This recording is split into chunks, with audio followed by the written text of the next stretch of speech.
Thank you for tuning in to the World Builder's Anvil, Season 2, Episode 8. Frame and go, go, go. Frame and go. Don't know where to start building your fantasy world? Do you need more? Does it make sense? Forget any worries and become a crafter of imagination. This is the place where we will prime your mind. Now, it's time to heat up the forge. Break out the mithril ingots and hammer. Welcome to the World Builder's Anvil. I'm Jeffrey W. Ingram. And I'm Michael Miller. Let's sup from the muck of Java and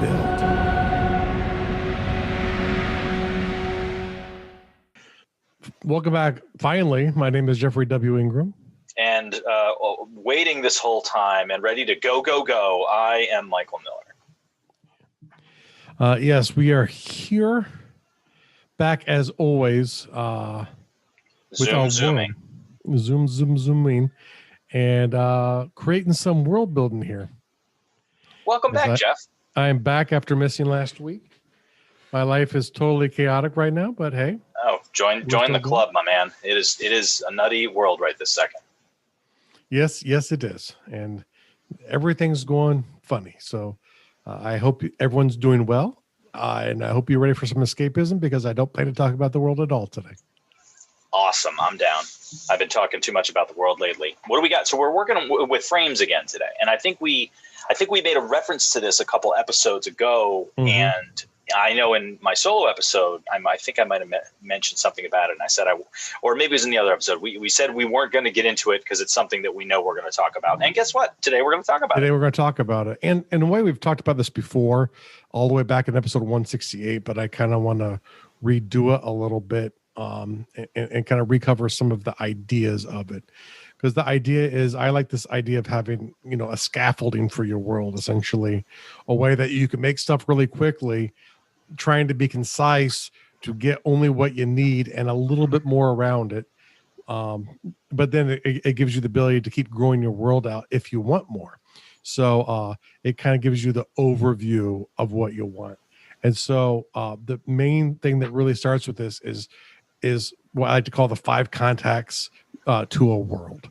And so it's the 5 first things I like to do as I'm world building. So we kind of talked a little bit about creating an inventory, these ideas that are in your head, kind of get an idea of what you want to do in there. But now this is kind of really starting into a world. So you kind of, if you go back to episode 6, we'll talk about creating the nouns. And the nouns are essentially the things that you use when you're talking about world building. And mine are correct. Michael's are wrong. Well, it's actually kind of funny.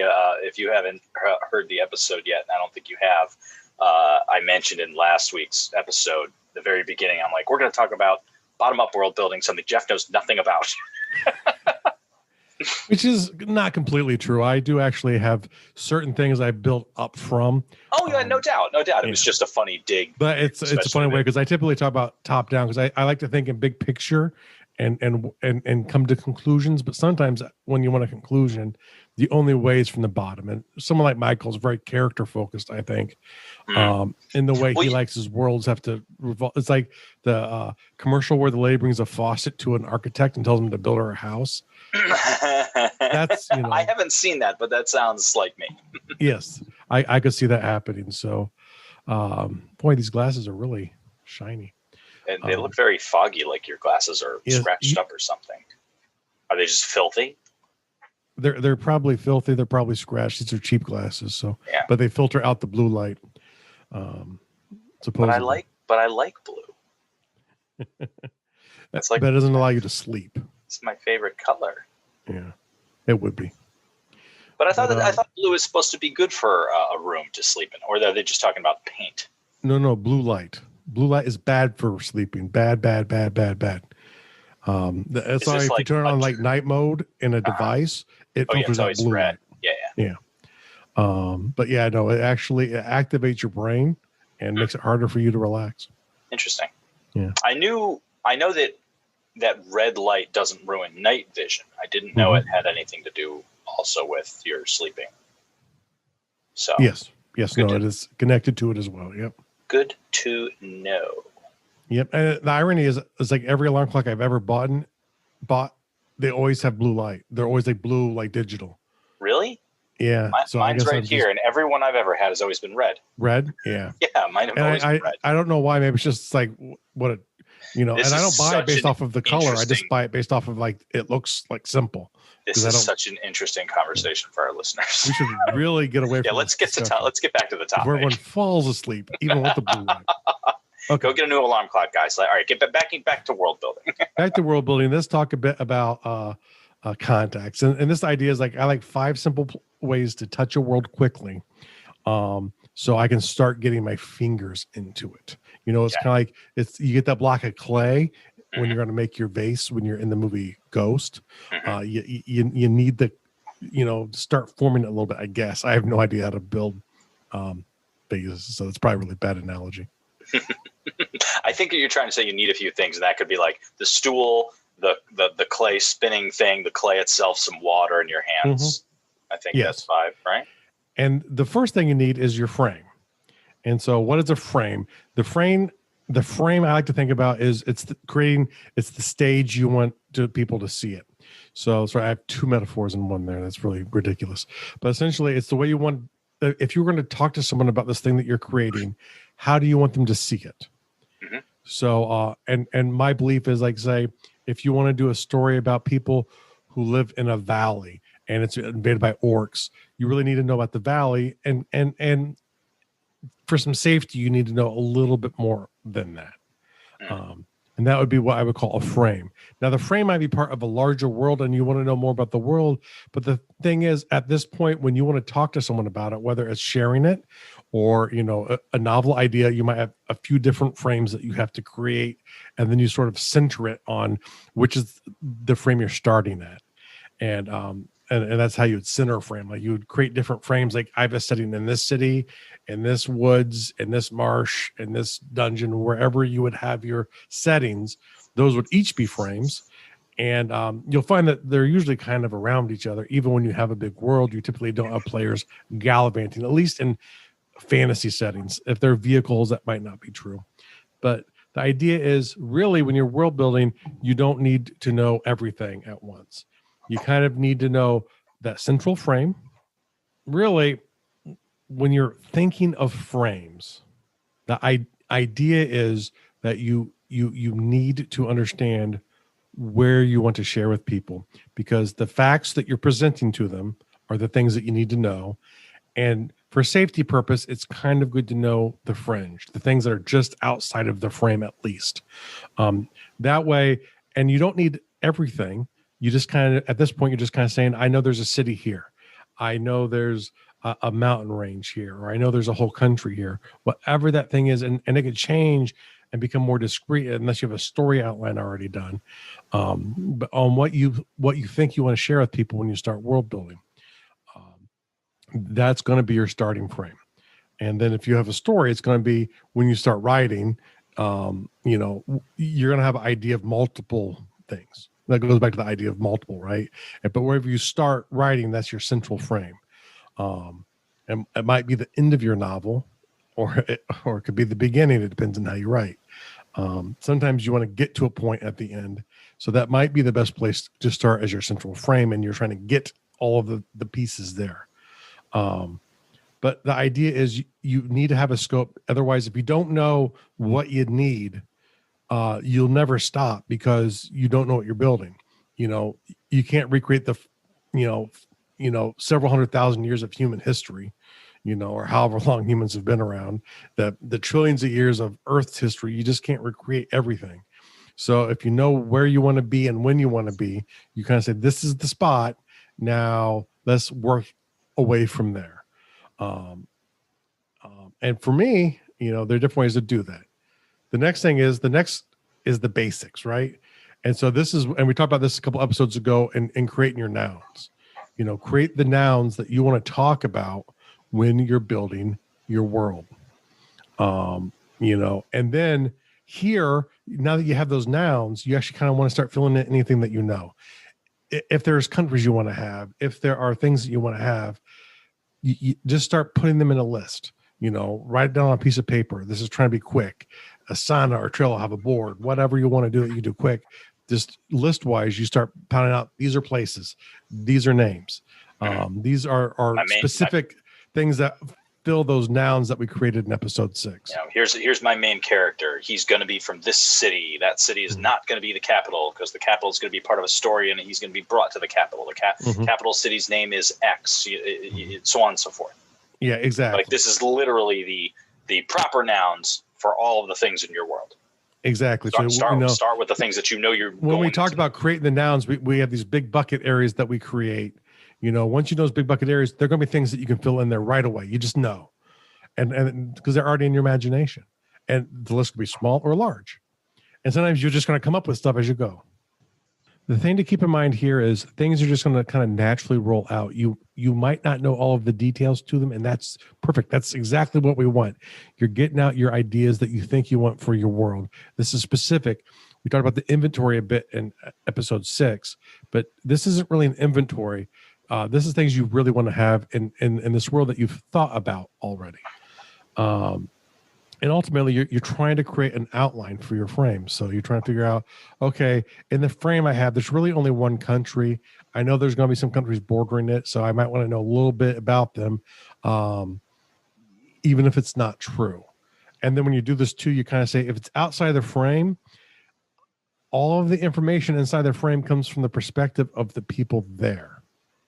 If it's from outside of the frame, it might not be right. It could be a stereotype of something else. It could be a misunderstanding of something else. It doesn't matter. But the thing is, when you're making up the fringe stuff just outside your frame, it doesn't have to be completely accurate. You can change it later on, and you want to explain why. But ultimately, remember, it's coming from the perspective of the people interacting with it, not you. Overall. So don't ever think about it and what think about. When I think of a country, what does the people who live there think about the country? And what do they think of the neighbors? That's the way to think about it. But and just create an outline of like, here, based off of your nouns, here are all of the things essentially that I know that are in there, with maybe a little description depending on how much I know. But just you're trying to get it out. Kind of like a first draft. You're just kind of puking out what you know at this point. And then you move on to your third contact.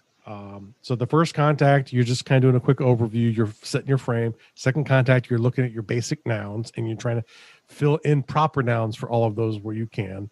The third contact, you are you're actually looking to see how's this fit in the world. So for me, I will map a whole world, even if I want a valley, and just because I'm used to interacting that way. And then I kind of drill down and go, here, this is where I want to tell the story, but I want that map of the area I want to talk about. And it should be a little bit bigger.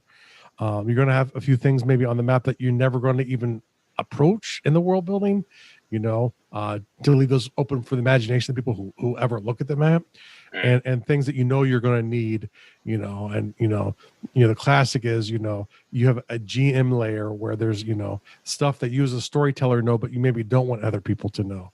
But you kind of need to know it in reference to say, well, this place, they're going 600 miles away from where they are, with the means of transportation. How long is it going to take them to get there? If they're being chased the entire way, as in many stories that happens, right? How long is it going to take realistically to go 600 miles in this world? But you need a way to visualize it. And then between this and what you did in the second phase, it's going to start identifying needs you have, right? Well, I know there's in the area in the map, there's a huge area that is sort of the edge of a wetland, not really wetland, but like a place, where people live, and then a hard desert, right? So I'm probably going to have a couple different cultures in there, because the people of the desert are going to be different than people who live off the desert. So, or it's a step, maybe but I know from looking at the map, I can tell there's probably going to be two cultures on there. Religion, how's it going to work in my world? I can start saying, I'm going to need some more things. Like, I have one culture written down because I know they're in the story, but I know there's going to be a budding culture right here inside of my frame. So I'm going to need to develop a culture for that. And it's culture 2. That's how it starts off. And culture 1 is going to have a religion. So culture 2, is it going to be the same religion or a new religion? You start making those decisions, and you can go back and change it if you want to, but you just start off and you start marking this stuff down, trying to figure out, okay, I have nothing written down about any religion. So let me go. I know there's going to be a religion here. I don't know much about, so I'm going to say religion 1, religion 2, one for each culture. Because I'm going to say one's desert, one's non. They're going to just be a little bit different. And it could just be a tweak, but it's going to be a little different. The next one, languages. Our language is going to be important here. Is there only one language? That in itself, you make a note so you don't end up developing 30 languages when you need English. You need your language. You need common. Yes, I'm sorry, common. Is there only one state represented in your map that you need for your frame? Are there any states close to it? Are there any states relevant to it at all? If you do, you write them down. Same thing with the people. You start going through all of your different areas and going, okay, I know I'm going to need some people. There's going to be a king here. There's going to be some hierarchy. It's a feudal system or it's a not feudal system. But let me start thinking of who I think are the important people, places, and things. You fill into those questions. And then the fourth contact are you need the foundations of your world. So that's going to be pick 3 points inside of that map that will best describe the area, or 3 things inside the frame that are going to best describe it, whether it's a character, a place, a religion, things that you want to display to the people who are looking there when they interact. Pick 3 things and make those kind of the foundation of your world. So if religion interests you, maybe you start with building a religion, and then you can kind of go however you think the culture would be who would appropriate that religion. But pick the foundations, the things that you really have to anchor off of, because our minds work really good differentiating from something that we know, rather than coming up with something that doesn't exist at all. So know kind of where you want to go, and then use those as anchors in your frame so you can start building away. And then, and keep focusing it, right? So the thing is, you're going to sit there and go, all right, this is getting too big. Let me narrow it down. Can I narrow it down? Can I make it smaller? It's like, Michael's an electrician. I did a lot of computer work. You're always trying to refine your work to minimize the path of resistance through. And that's really what you kind of want to do when you want to world build. You want a straight line. Even though you might not want it to look straight to people who see it, but as you develop it, you need a straight line because our minds just kind of work that way. And we're always trying to find these 3 points of references everywhere so we can create patterns in places for people. And the 5th step is you just launch. You just take this information, you start creating the stuff that you know. That's the easiest ones. And then you have a list of things that you don't know. And that list that you have to build, those things that you go like culture 2, right? Start there and go, okay, I have culture 1. What do I know about them? Well, how does culture 2 vary from culture 1? That becomes a new anchor. So you look at culture 2 and go, well, they're desert people instead of a river people, so they're gonna be really concerned with water. Water. The lack of water is death. Water can't be life. So you have to start coming with like subtle differences in the beliefs, and that will naturally tell you when people have 2 different beliefs, especially fundamental. How they're going to disagree. If a desert person comes to your land and you are abusing water, they might not like it, because to them water is precious, but to someone where it's abundant, it might be like nothing. It's like food in America. We throw so much of it away. That's good sometimes because we're done with it. Somewhere for a place where food isn't abundant as it is here might be offended by that. The 5th contact is go. And the simplest way is just have one go-to place, whether it's on your phone, something that you can have with you where you can just hit up notes really fast. This, won't be where you want to keep it long-term, but it'll allow you to get started and to go. Yeah, or what I like to call go, go, go. Go, go, go. Yes, as Michael likes to say. And that's really the key. Go. The thing is really, for getting the meta level, the high level detail, it shouldn't take you more than a couple days. There's only so many ideas that are stuck in your head that you think are relevant, and the map, it could just be sketched out on on a napkin. It doesn't, this isn't going to be something you're giving out to people, but you just need to have an idea, something so you can start visualizing on there's some mountains here, there's a river here, there's a desert here, there are certain geographical elements that are going to impact the people within here. I think the important thing that you're trying to say is that don't set yourself up to lose these great ideas. Mm-hmm. So have something available like your Rocket notebook, your phone, your iPad, whatever you choose to input, even if it's just a audio notes to yourself. If you use Voxer, or Vox yourself. Voxer, yeah, or even just a composition notebook, just so that these great ideas don't get lost. Whatever isn't work for you. That's right. Okay, so once again, I'm going to sort of sum up. The first contact is you're creating this overview. You're figuring out what the frame is, where you want to focus at as you go through. The second contact is you're taking those nouns that you've created and you're starting to iterate through them. You're starting to go through all of those nouns to try and figure out where you're going. Essentially what you already know about your world. The third contact is you just want a visual representation of what you're talking about. I'll do the whole world and narrow in, but it could, if you're talking about a valley, there are a lot of books that will have a picture of a valley, right? And that's maybe all that's relevant. The fourth contact is you create the foundations, the three things that you are interested in that you can anchor all of your nouns off of. And if you're wrong, you're wrong. It doesn't matter. You're just guessing. Then you kind of go back and revisit any of these as you go. And the fifth contact is just go. And at this point, it starts to become an iterative process where you sort of fill in the information that's easy. And when you get through that, you take something that's hard and you start filling out that. Something that you have to maybe think about or research. But it's always you're trying to get a win by doing something that and then filling in some more detail on something that's a little bit more complicated for you. So you're always moving forward and progressing towards the first contact, the idea of what you're really looking at. I like it. So I don't really have anything to add. I thought that this was really great. Perfect, yes. So are we ready? You want to just do the world builder task? And yep.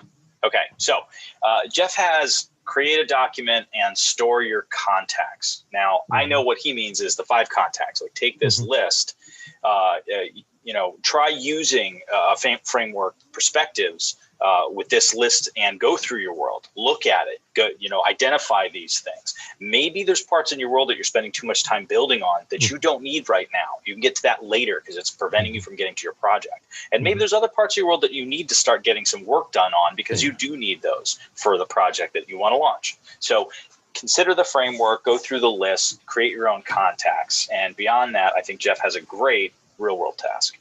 Yeah. Come here, buddy. Not to be outdone, I think Eric has a better one. Jeff is now walking away from the computer because his son is saying hello from the other room and he's getting him. Is he coming in to say hi? He's coming in to say hi. I didn't think he was going to. I thought you were coming back defeated. The door is tough. Like physically difficult. Hey, Eric, how you doing, buddy? Say hi, Eric. Okay, hi. so now Eric said hello. We want to hit up the real world task, and that is find a creative friend you haven't talked to in a while. Reach out to them in Messenger or on the phone, however you do it, and go over your ideas, get feedback from someone you trust. Catch back up. COVID's cut us off from a lot of people. Try and catch up with one of them. Catch up with old friends. Great plan. All right, thanks for being with us, guys. All right, we'll see you next time. Bye, Eric. Bye. Say bye. We are going. Thank you so much for listening to the World Builders Anvil. We would love it if you would share the World Builders Anvil with 2 of your friends. And so would they. If they are unfamiliar with podcasts, then you get to introduce them to the wonderful world of podcasting. Take them to Stitcher or iTunes, or best of all, just send them to our website, www.gardul.com. That's GARDUL.com. Now strike while the mithril's hot.